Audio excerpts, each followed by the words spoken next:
ಬಡ್ಜೆಟ್ನಲ್ಲಿ ಹಲವಾರು ಇಲಾಖೆಯವರು ಅಂದರೆ ನಮ್ಮ ಧಾರವಾಡ ಜಿಲ್ಲೆಗೆ ಹಲವಾರು ಇಲಾಖೆಯವರಿಗೆ ಸ್ವಲ್ಪ ಹೆಚ್ಚಿನ ಅನುದಾನಗಳನ್ನ ಸನ್ಮಾನ್ಯ ಮುಖ್ಯಮಂತ್ರಿ ಹತ್ರ ಕೇಳಿದ್ದೀವಿ. ನಿರೀಕ್ಷೆ ಇದೆ, ನೋಡೋಣ ಏನಾಗುತ್ತೆ. ನಾನು ಹೇಳಿದ್ನಲ್ಲ, ಮೊನ್ನೆ ತಾನು ಹೇಳಿದೆ 50 ಪೈಸಾ ನಾವು ಸಪ್ರೇಟಾಗಿ ಸೆಸ್ ಕೇಳ್ತಾ ಇದ್ದೀವಿ. ಅದು ಟೆಕ್ನಿಕಲಿ ತುಂಬ ಕಷ್ಟ ಇದೆ, ಹಂಗೆ ಕೊಡ್ಲಿಕ್ಕೆ ಬರಲ್ಲ.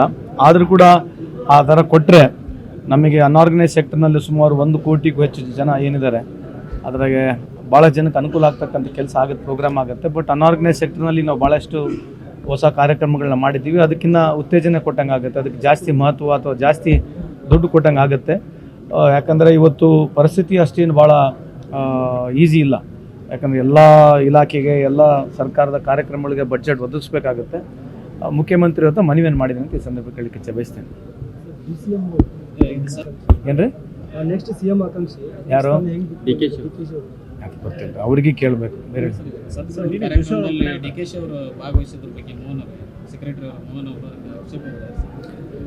ರಾಹುಲ್ ಗಾಂಧಿ ಅವರ ಬಗ್ಗೆ ಅಲ್ಲ, ನಾನು ಮೋಹನ್ ಅವ್ರು ಏನು ಅಪೇಕ್ಷೆ ಹೇಳಿದ್ದಾರೆ ಅದ್ರ ಬಗ್ಗೆ ನಾನು ಚರ್ಚೆ ಮಾಡೋಕ್ಕೆ ಹೋಗಲ್ಲ. ಬಟ್ ಸದ್ಗುರು ಅವರು ಕೆಲವು ವಿಚಾರಗಳನ್ನ ಮಾತಾಡಿದ್ದಾರೆ, ದೇಶದ ವಿಚಾರದಲ್ಲಿ ಮಾತನಾಡಿದ್ದಾರೆ.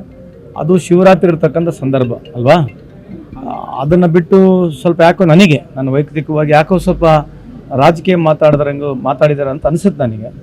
ಆ ಥರ ಮಾತನಾಡಂಗಿದ್ರೆ ಒಂದು ಬೇರೆ ಬಗ್ಗೆ ಡಿಸ್ಕಷನ್ ಮಾಡ್ಬೋದು. ಅವರಿಗೆ ಆಡಿಯನ್ಸ್ ಇದ್ದಾರೆ, ಯಾರಿಗೆ ಸದ್ಗುರು ಅವರಿಗೆ ಆಡಿಯನ್ಸ್ ಇದ್ದಾರಲ್ಲ ಅಂತಲ್ಲ, ನಾನು ಅವ್ರ ಅಡ್ಮೈರರ್, ಅವ್ರ ಫ್ಯಾನು. ಆದರೆ ಕೆಲವು ಸಂದರ್ಭದಲ್ಲಿ ಈ ರೀತಿ ಮಾತನಾಡ್ತಕ್ಕಂಥದ್ದು ಎಷ್ಟು ಸರಿ ಎಷ್ಟು ತಪ್ಪು ಅಂಥೇಳಿ ಇದು ಅರ್ಥ ಮಾಡ್ಕೋಬೇಕು. ಯಾಕಂದರೆ ನರೇಶನ್ ಅಂತಕ್ಕಂಥದ್ದು ಹೇಳ್ತಕ್ಕಂಥದ್ದು ಸಿಚುವೇಶನ್ ಬಂದಾಗ ಆ ವೇದಿಕೆನೇ ಬೇರೆ ಇರಬೇಕು. ಆ ವೇದಿಕೆ ಅಲ್ಲ, ಅವ್ರು ಹೇಳ್ತಕ್ಕಂಥದ್ದು ವೇದಿಕೆ ಅಲ್ಲ. ಆ ಆಡಿಯನ್ಸ್ ಇರ್ತಕ್ಕಂಥದ್ದು ಏನಿದೆ ಅಲ್ಲಿ, ಶಿವರಾತ್ರಿ ಸಂದರ್ಭದಲ್ಲಿ ಅಲ್ಲೆಲ್ಲರೂ ಶಿವನಾರಾಧಕರು, ಶಿವನ ಭಕ್ತರು ಹೋಗಿರ್ತಾರೆ. ನಾನು ಕೂಡ ಒಬ್ಬ ಫ್ಯಾನ್ ಆಗಿ ಯೋಚನೆ ಮಾಡ್ತಕ್ಕಂಥ ಸಂದರ್ಭದಲ್ಲಿ ಆ ಥರ ಮಾತನಾಡ್ತಕ್ಕಂಥದ್ದು ಸರಿಯಲ್ಲ ಅಂತ ನನ್ನ ವಾದ. ಅದು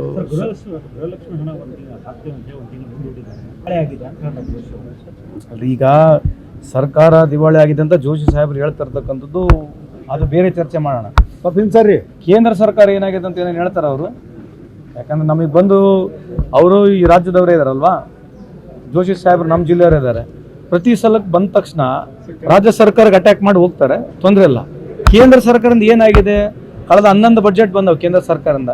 ಆ 11 ಬಡ್ಜೆಟ್ಲಿಂದ ಕರ್ನಾಟಕಕ್ಕೆ ವಿಶೇಷವಾಗಿ ಧಾರವಾಡಿಗೆ ಏನೇನು ಅನುಕೂಲ ಆಗಿದೆಯಾ ಅದನ್ನು ಚರ್ಚೆ ಆಗಲಿ ಅಂತ ನನ್ನ ವಾದ.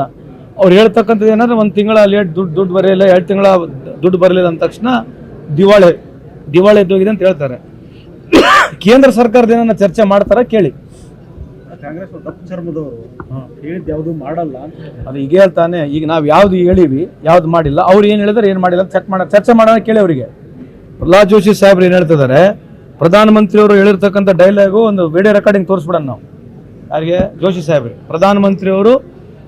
ಪ್ರಧಾನಮಂತ್ರಿ ಹಾಕಿನ ಮುಂಚೆ ಇಲ್ಲಿವರೆಗೆ ಏನೇನು ಭಾಷಣ ಮಾಡಿದ್ದಾರೆ ಅದೆಲ್ಲ ಒಂದು ಸೈಡಿಗೆ ಇಟ್ಟು ಅದ್ರ ಬಗ್ಗೆ ಅವರೇ ಉತ್ತರ ಕೊಡ್ತಾರೆ, ಕೇಳ್ಬಿಡೋಣ. ಯಾರು ದಪ್ಪ ಚರ್ಮದವರು, ಯಾರು ಪ್ರಪಂಚದಲ್ಲಿ ಅತಿ ಸುಳ್ಳು ಹೇಳ್ತಕ್ಕಂಥವ್ರು, ಅದ್ರ ಬಗ್ಗೆ ಚರ್ಚೆ ಬೇಕಿದ್ರೆ ಮಾಡೋಣ, ಕೇಳಿ ನೋಡ್ರಿ ಅವ್ರಿಗೆ. ಅಲ್ಲ, ಸುಳ್ಳು ಕಪ್ಪಣ ಎಲ್ಲ 100 ಇದಾವೆ, ಕಪ್ಪಣದ ಬಗ್ಗೆ ಇದಾವೆ. 15 ಲಕ್ಷ ರೂಪಾಯಿ ಕೊಡ್ತೀವಿ ಅಂತ ಹೇಳ್ಯಾರೆ, ಡಬಲ್ ಇನ್ಕಮ್ ಮಾಡ್ತೀವಿ, 100 ಸ್ಮಾರ್ಟ್ ಸಿಟಿಗಳು ಆಗ್ತವೆ, ಬುಲೆಟ್ ಟ್ರೈನ್ಗಳು ಬರ್ತವೆ. ಅರ್ಥ ಆಯ್ತಲ್ಲ, ಇಂಥವು 100 ಹೇಳಿರ್ತಕ್ಕಂಥದ್ದು ಇಷ್ಟಕ್ಕೆಲ್ಲ ಇನ್ನು ಭಾಳ ಐತೆ. ಒಲಿಂಪಿಕ್ಸ್ ಮಾಡಲಿ ಹೆಂಗೆ ಗೆಲ್ಬೇಕು, ಈ ದೇಶದ ಬಡತನ ಹೆಂಗೆ ನಿರ್ಮೂಲನೆ ಮಾಡ್ತೀವಿ, ಎಷ್ಟು ಮನೆಗಳು ಕಟ್ಟವೆ, ಇಂಥ ಹಲವಾರು ವಿಚಾರಗಳು ಅದಾವೆ. ಇದನ್ನ ನಾನು ಬರೀ ಹೇಳೋದಕ್ಕೆ 5 ಆಗೈತೆ, ಇಡೀ ಒಂದಿನ ಬೇಕು ಅಷ್ಟು ಸುಳ್ಳುಗಳು ಹೇಳಿದ್ದಾರೆ. ಅದು ಬೇಕಿದ್ರೆ ಟಿವಿನ ತೋರ್ಸೋಣ ಅವ್ರು ಹೇಳಿರೋದು, ಅದಕ್ಕೆ ಅವ್ರು ಉತ್ತರ ಕೊಡಲಿ, ನಾವು ಮೇಲೆ ಉತ್ತರ ಕೊಡ್ತೀವಿ. ಬೇಕಿದ್ರೆ ನಾವು ಹೇಳಿರ್ತಕ್ಕಂಥ ಕಾರ್ಯಕ್ರಮಗಳು ಚಾಚು ತಪ್ಪದೆ ಮಾಡಿದೀವಿ ಅಂತ ಈ ಸಂದರ್ಭ ಕೇಳಲಿಕ್ಕೆ ಬಯಸ್ತೇನೆ.